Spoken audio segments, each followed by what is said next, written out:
Saint Hildegard's vision prophecy for today's America. This was given about 1,000 years ago. Hildegard was born in 1098 in the Rhine area of Germany, not far from where the Lassen supervolcano is. She died September 17, 1179, age 81. She had various visions during her life. She said that she first saw the shade of the living light at the age of 3. And by the age of 5, she began to understand that she was experiencing visions. She used the term visio, Latin for vision, describing this feature of her experience. Recognizing it as a gift that she could not explain to others, she explained that she saw things in the light of God through 5 senses: sight, hearing, taste, smell, and touch. Hildegard was hesitant to share her visions, confiding only to Jutta, who in turn told Volmar, Hildegard's tutor and later secretary. And throughout her life, she continued to have many visions. In 1141, at the age of 42, she received a vision she believed to be an instruction from God to write down that which you see and hear. Still hesitant to record her visions, Hildegard became physically ill. The illustrations recorded in the book of Scivias were visions that Hildegard experienced, causing her great suffering and tribulations.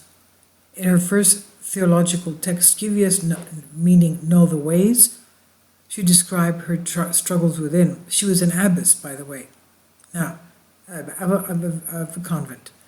She said, "But I, though I saw and heard these things, refused to write for a long time, through doubt and bad opinion and the diversity of human words, not with stubbornness, but in the exercise of humility, until laid low by the scourge of God, I fell upon a bed of sickness, and then compelled at last by many illnesses, by the witness of a certain noble maiden of good conduct, the nun Ricardus von Stade, and that of a man who I had secretly sought and found, I set my hand to the writing, and while I was doing it, I sensed, as I mentioned before, the deep profundity of scriptural exposition, and raised myself from illness by the strength I received. I brought this work to a close, though just barely in 10 years, and I spoke and wrote these things not by the invention of my heart or that of any other person, but as by the secret mysteries of God I heard and received them in the heavenly places.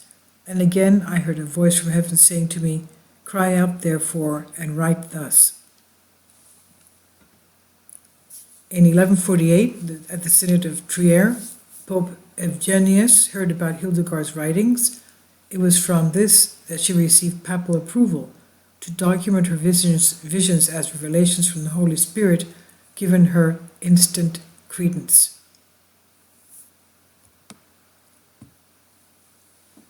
On September 17, 1179, when Hildegard died, her sisters, the sisters of the abbey, claimed that they saw 2 streams of light appear in the sky and cross over the room where she was dying. Visionary theology. Her significant works were in 3 volumes. Scivias, meaning Know the Ways, composed 1142 to 1151. Liber Vitae Meritorum, the Book of Life's Merits, Book of Rewards of Life, from 1158 to 1163. And the Book of Divine Works, from 1164 to 1172 or 74, the last of which was completed when she was well into her 70s. She describes each vision, whose details are often strange and enigmatic, and then interprets their theological content in the words of the voice of the living light.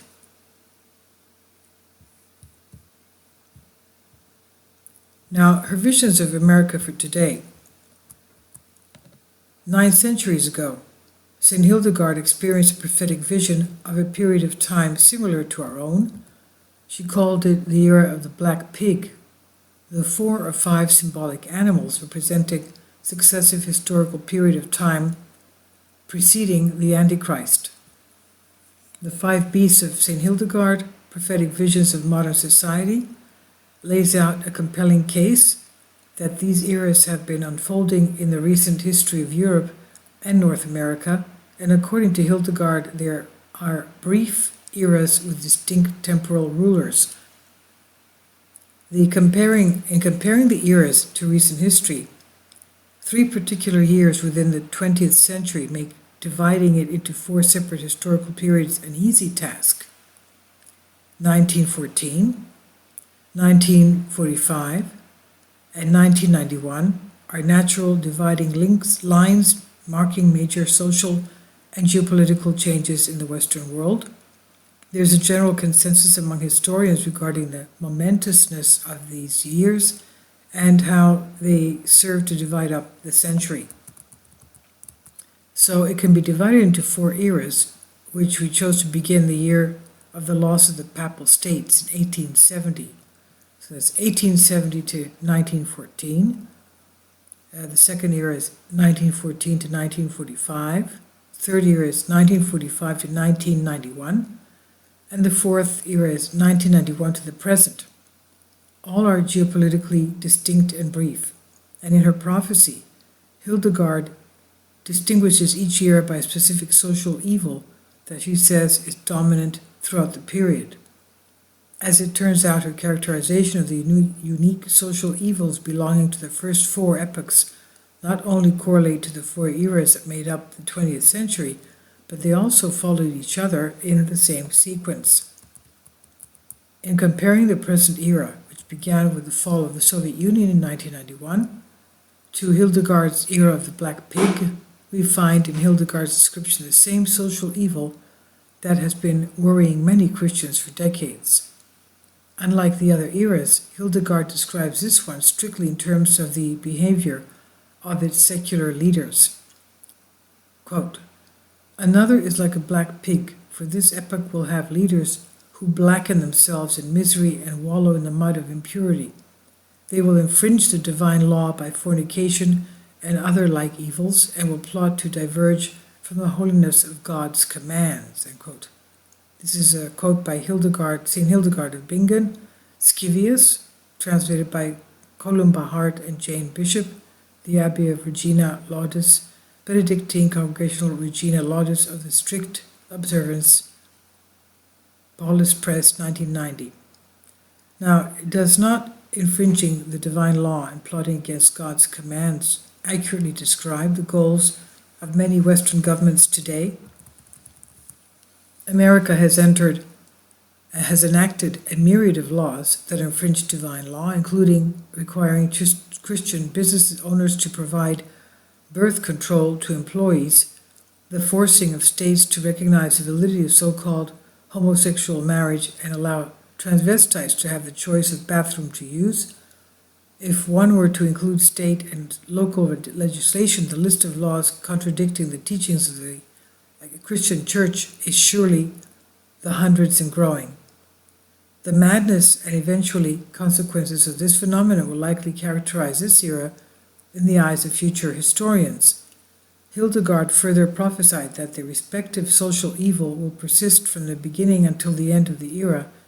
In the post immediately preceding this one, Why Social Engineering is Intensifying in the U.S., we analyze the underlying factors that created our current set of leaders and why we can expect more laws that oppress and abuse Christians. This by RJT. I just read this from 5 Beasts, and we were reading initially from Wikipedia on St. Hildegard and concerning her visions.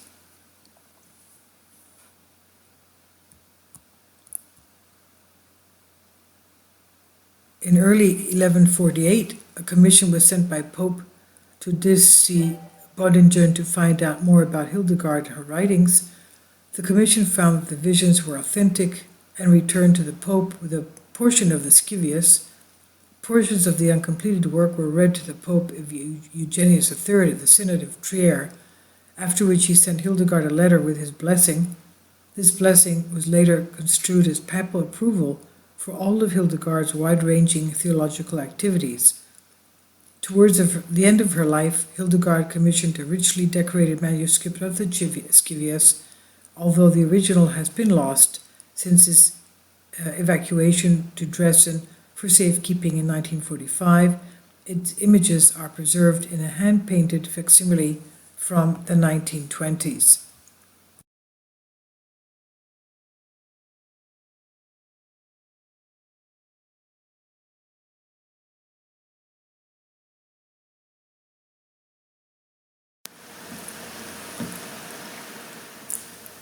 If you'd like to join me on my Patreon account, you will hear content not covered by mainstream media.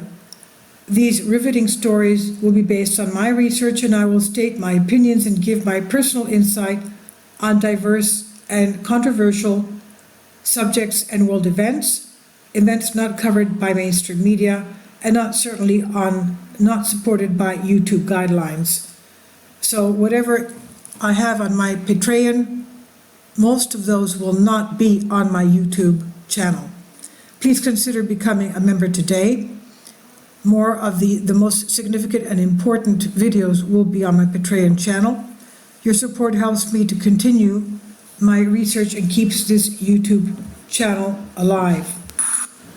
And we depend on your support, your generous charity, because we help economically challenged families here in Athens, Greece, in Kapota, and we also help the young generation with university tuition and the community around our church. Thank you.